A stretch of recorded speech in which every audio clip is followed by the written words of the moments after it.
whither his name did not reach. There seems to me to have been some divine hand presiding over his birth and actions. That is taken from Historical Library books 17, chapter 12. Just 7 years later, Alexander died in a drunken debauch. Like a meteor in the night, the light suddenly went out. And the fourth universal kingdom is described in verse 40. And the fourth kingdom shall be as strong as iron, it as much as iron breaks in pieces and shatters everything.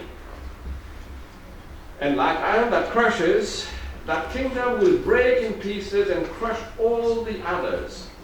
And so the fourth kingdom, Rome, was to be as strong as iron, symbolized by the iron legs in the image. So Rome began to rule the world. During this empire, Jesus was born. The famous historian Edward Gibbon says, the images of gold or silver or brass that might serve to represent the nations and their kings were successively broken by the iron monarchy of Rome. That is taken from the History of the Decline and Fall of the Roman Empire, Volume 3, page 634. And this iron monarchy of Rome under the mighty Caesars soon conquered the world. And the course of history had reached the legs of iron when Jesus was born. And so we read in Luke chapter 2, verse 1, and it came to pass in those days that a decree went out from Caesar Augustus that all the world should be registered. This was the reason that Joseph and Mary went to the town of Bethlehem where Jesus was born. The Romans ruled the world with great power until they began living in luxury, drunkenness, and licentiousness. So in Daniel chapter 2, verse 41, we read, whereas you saw the feet and toes partly of potter's clay and partly of iron, the kingdom shall be divided, yet the strength of the iron shall be in it, just as you saw the iron mixed with ceramic clay. And so the Roman Empire lost its character and strength and was broken up into 10 divisions by the invasions of barbarian tribes from the north. And the feet and 10 toes in the image were of iron and clay, and God had predicted that the kingdom symbolized by the 10 toes would never be united. So we read in Daniel chapter 2, verse 43, and as you saw iron mixed with ceramic clay, they will mingle with the seed of men, but they will never adhere to one another, just as iron does not mix with clay. So notice the 7 words that have stopped every aspiring world ruler up to the present time. They will not adhere to one another.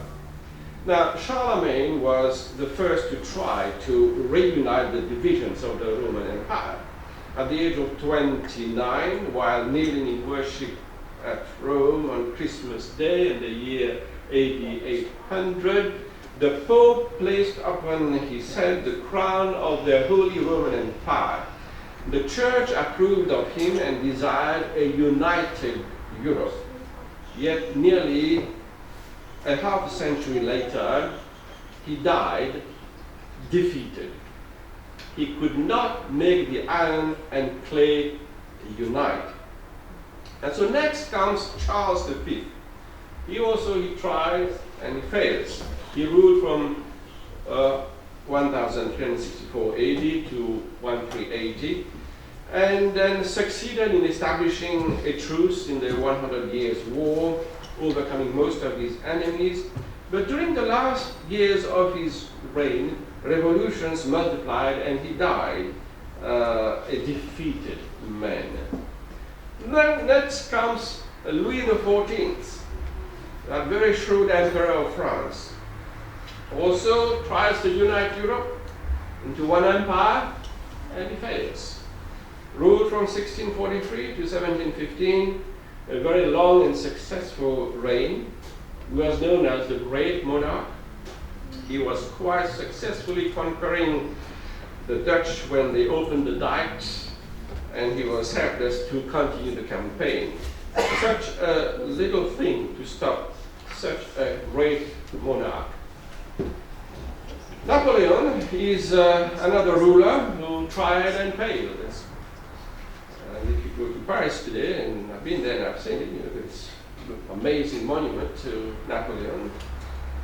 He came very close to success. At 29 years of age, he seized control of France and set out to give Europe one ruler. He was just a little man, but he was also known as the Little Giant.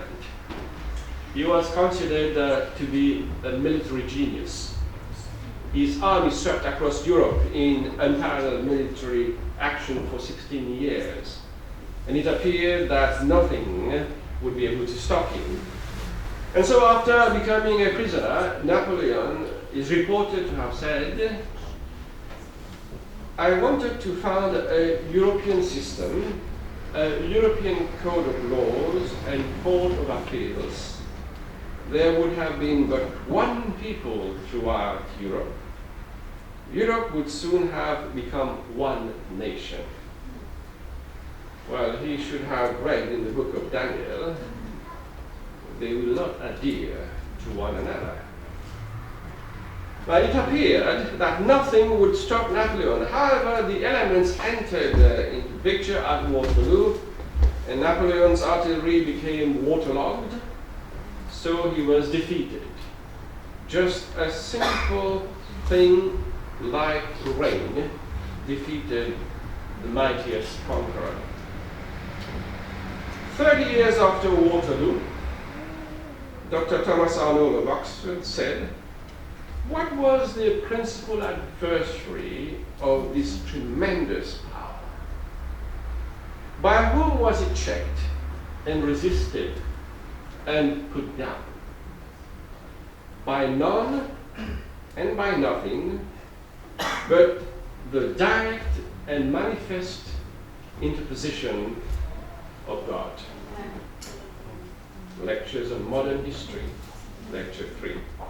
So through the centuries, God's hand has truly been directing the affairs of man, of nations, and of rulers. Dr. Arnold also makes his statement. The deliverance of Europe from the dominion of Napoleon was effected neither by Russia, nor Germany, nor by England, but by the hand of God. God says they will not adhere to one another, and God will not allow any dictator to successfully unite these nations of Europe. Daniel 2:21 says, "And he changes the times and the seasons, he removes kings and raises up kings. He gives wisdom to the wise, and knowledge to those who have understanding." Now, in modern times, we have had another man who aspired to ruin the world, and this was Kaiser Wilhelm. He boasted that he would build a railroad all the way from Berlin to Baghdad. He started the German military machine on the march, and his U-boats roamed the seas. And in the first battle of the Marne, the Kaiser's forces pushed their way to the very gates of the city of Paris. The big Berthagans were shelling the city. The French pushed every man and boy of size to the front to try to stem the tide. Marshal Foch, the Allied commander, realized that his position was critical, and finally, in desperation, made that famous decision, stated as follows: "My left is in retreat, my right is demoralized, but I shall attack with my center. Providentially, this was the most strategic thing he could have done because the Germans were unprepared for a counterattack, and soon they were in full retreat. And shortly after this, the American ship, the Louisiana, was sunk by a German U-boat, bringing the United States of America into the fray. And also when the great American armies and American mass production were brought to bear, the outcome of the war was soon decided in their favor. The whole world rejoiced, for this was thought to be the war to end all wars. Adolf Hitler, the Austrian paperhanger, was on the scene by this time. He was the great rabble-rouser. He repudiated the Versailles Treaty, and he almost wrecked the world in his effort to unite Europe. His mechanized army and mighty air force were soon pulverizing the unprotected countries that surrounded Germany, and before long, Hitler had Czechoslovakia and Austria in his power. He next took Poland, and this led to war with the Allies, and Hitler launched a mighty blitzkrieg, conquering the Scandinavian countries, Belgium, and then France. Paris was not saved this time. Hitler visited the tomb of Napoleon and scoffed at Napoleon, calling him a fool. He boasted that he would succeed where Napoleon failed. And so the Allied armies were driven clear to the coast. At the beach of Dunkirk, they attempted to make their last stand, and Hitler was boasting that he would drive them into the sea or bomb them out of existence. And again, the elements of nature saved the day, just as at Waterloo. A dense overcast covered the beach. Every available boat was sent over from the British side of the channel, and the army was evacuated. Hitler's planes and guns were not able to function in the foggy mist.